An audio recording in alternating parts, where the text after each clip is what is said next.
Salve, salve! Bom, acredito que todo mundo aí que gosta de futebol acompanhou, pelo menos, não necessariamente assistiu, mas pelo menos acompanhou ali a final da Copa Libertadores da América, que aconteceu nesse último sábado, entre Fluminense e Boca Juniors, né? Todo mundo sabe que o Fluminense foi o campeão na prorrogação e que o gol heróico do título ali na prorrogação foi do John Kennedy, o jovem estrela da base do Fluminense, que já está há algum tempo no profissional e que foi coroado podendo fazer o gol do título e se tornando praticamente ele um ídolo já da torcida tricolor por fazer o gol do título inédito do Fluminense, que nunca tinha vencido uma Libertadores. Mas para quem não sabe, a história de vida do John Kennedy, principalmente nos últimos anos, desde que ele subiu da base para o profissional, foi muito conturbada. Ele passou por diversas questões, por diversos problemas, inclusive até a chegar a flertar ali com a cadeia. Então realmente é uma história de vida muito interessante e que a gente vai contar aqui nesse vídeo. Então, bom, começando desde o início da vida do John Kennedy, ele é de Minas Gerais, mas ali por volta de 2016 ele foi jogar no Serrano do Rio de Janeiro. Aí ele se destacou bastante e foi contratado para o Fluminense para jogar ali na base, né, para jogar os jogos ali com a molecada de Xerém. No Fluminense ele sempre se destacou muito, sempre foi um centroavante muito bom, que fez muitos gols. E ali já foi se destacando bastante. Em 2021 chegou pro profissional, já estreou, fez gol logo na estreia. Não sei se vocês vão lembrar, ele chegou a fazer 2 gols contra o Flamengo, logo depois de estrear também num clássico que foi 3-1 pro Fluminense, ele fez 2 gols. Então ele começou realmente muito bem no time profissional do Fluminense.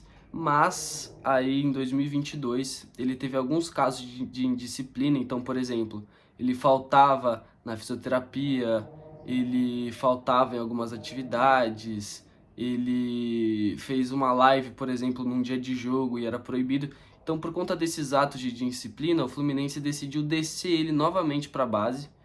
Tanto é que ele disputou até a Copinha novamente, desceu ele para a base com meio que um ato de punição ali. E aí em 2022 teve uma bomba que saiu uma notícia de que o carro do John Kennedy tinha sido apreendido pela polícia com tabletes de maconha, né, 10 gramas de maconha, e foram encontrados dentro do carro do John Kennedy. Né, o que aconteceu foi o seguinte: o John Kennedy tinha emprestado o carro dele para 2 amigos que tinham ido para um baile funk lá no Rio de Janeiro. E aí na volta, a polícia numa blitz parou o carro, viu que nenhuma das duas pessoas ali que estavam no carro tinham habilitação e encontraram a droga e levaram diretamente para a delegacia. E lá eles viram que o carro pertencia ao John Kennedy, que teve que ir até a delegacia, inclusive foi autuado no artigo, deixa eu ver aqui, 310 do Código de Trânsito Brasileiro, que pode ser uma reclusão, né? Você pode ser preso de 6 meses a 1 ano ou pagar uma multa, que foi o que o John Kennedy fez, pagou a multa, não precisou ficar preso, mas já tem essa questão na ficha criminal e poderia sim ter ficado ali um tempo na cadeia por ter emprestado o carro a pessoas sem habilitação. Então o John Kennedy em si, o crime que ele cometeu não foi nada em relação à droga, até porque a droga pertencia aos amigos, mas sim por ceder o carro a pessoas que não tinham habilitação e não tinham o direito a dirigir. Depois dessa polêmica toda, o Fluminense acredito que imaginou que já não tinha mais volta, já não tinha mais salvação e emprestou o John Kennedy para o Ferroviária aqui de Araraquara, de São Paulo, para disputar o Campeonato Paulista desse ano de 2023. E por incrível que pareça, né, todo mundo já sabia que ele era muito bom de bola. Ele fez 6 gols em 11 jogos, ficou ali em 4º lugar na artilharia, só ficou atrás do Bruno Mezenga, do Roger Guedes e do Galopo, e fez um ótimo Campeonato Paulista, se destacou entre os atacantes. E aí o Fluminense falou: opa, eu acho que ele pode voltar, a gente pode tentar trabalhar o Fluminense já com o Diniz, né, que a gente sabe que tem esse lado psicólogo, de trabalhar o jogador. O Diniz trouxe o John Kennedy de volta e esse ano ele se firmou ali no time, talvez não como titular, porque normalmente o Cano joga sozinho ali no ataque, mas quando entra um atacante a mais é sempre o John Kennedy, e quando o Cano não tá jogando é o John Kennedy a primeira opção. Tanto é que ele fez gol nas oitavas, nas quartas, nas semis e agora na final da Libertadores.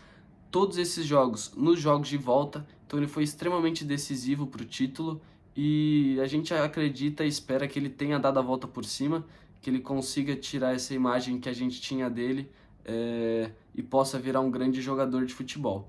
Né, sem dúvidas, a torcida do Fluminense já acha ele um grande ídolo, mas eu acho que ele ainda tem muito potencial para ser explorado no futebol brasileiro e, sem dúvidas, no futebol do exterior uma hora ou outra.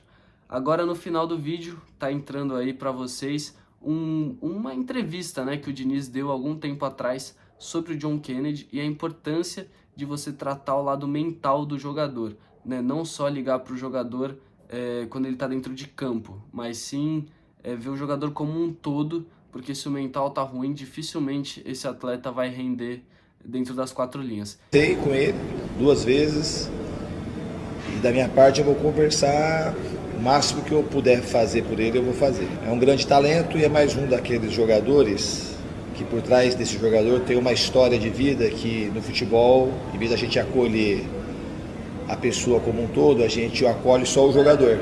E essa é uma falha gigantesca que tem no futebol brasileiro. A gente já perdeu muitos John Kennedys por aí, continua perdendo. Eu vou fazer de tudo para poder ajudá-lo, para ele poder ter uma vida digna no futebol, e principalmente quando ele parar de jogar, ele viva daquilo que ele construiu no futebol. Essa é a minha intenção com ele, claramente.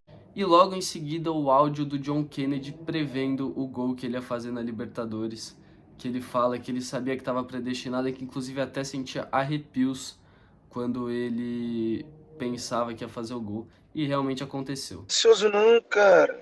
Quem vai resolver o jogo vai ser eu, cara. Porra. Pô, caralho, neguinho, tá mentalizado, irmão.